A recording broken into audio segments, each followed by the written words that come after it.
একতলা সেলিম সাহেব তার বউরে মার্ডার করে ফেলাইছে। হ্যাঁ সিঁড়িকে রক্ত উঠতেছে, আসতে কথা বল।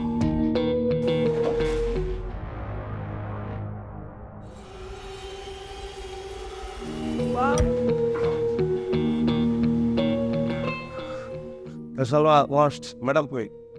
হ্যাঁ তোমার টাকা পয়সা দিয়ে মাকে রেখেছে তো আপনি এরকম লাগতেছে কেন? লাঠি দাও, লাঠি বা রড দাও আমাদের। বাবা আমার মায়ের না আমি কি করবো? এখন তো অঙ্গরে সবাই মারে। তোমারে মারবো না, একতলা সেলিম সাহেব তার বউরে মার্ডার করে ফেলাইছে। হ্যাঁ সিঁড়িকে রক্ত উঠতেছে, আসতে কথা বল। কি করবো মা? আমরা ডেড বডি সরাইবো, তার আগেই তারা আটকায় ফেলাই যাব। তুমি দেখো একটা লাঠি ফাটি কিছু পাও কিনা। আচ্ছা বাবা দাঁড়ান, হিস্টোর উপর লাঠি আছে, আমি ওখানে লয়ে গেছি মামা।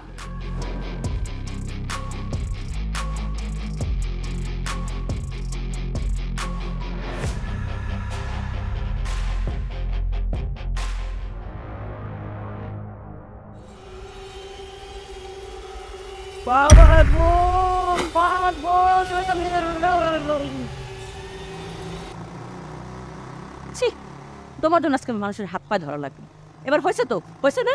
বলছিলাম তো যে গরিবের কথা একদিন বাসি হইলে পড়বে। তুমি গরিব, তুমি তো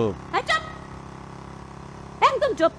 আবার কথা বলে আরেকটু হইতো মার্ডার কেসে মামলা খাইতা, আমি না সামলালে কি হইতো? হ্যাঁ, কোর্ট থেকে হাজত, হাজত থেকে কোর্ট, তোরা তো একদম জীবন তেজপাতা হয়ে যেত। তখন বুঝতে হারে হারে যে পরোপকার কারে বলে। কথা বলো না কেন তুমি? না, বিশ্বাস করো আমি না বিষয়টা এভাবে বুঝতে পারি নাই। আমি আসলে না বুঝি। আবার কথা বলে তো লোক সস্তায় পাঙ্গাস মাছ পাইছে, 3 কেজি পাঙ্গাস মাছ সে পলিথিনে মুড়ে বাসা নিয়ে যেতেছে। পরের দিন ছিল ফুটা, সিঁড়ির মধ্যে রক্ত পড়ছে পাঙ্গাস মাছে। বাড়িওয়ালার ভয় লোকটা পাঙ্গাস মাছের রক্ত মুছতেছে, আর তুমি গিয়ে গেছে মাথার মধ্যে বানি। এই পাঙ্গাস মাছ তোমার কি হয়? কি হয় তোমার পাঙ্গাস মাছ?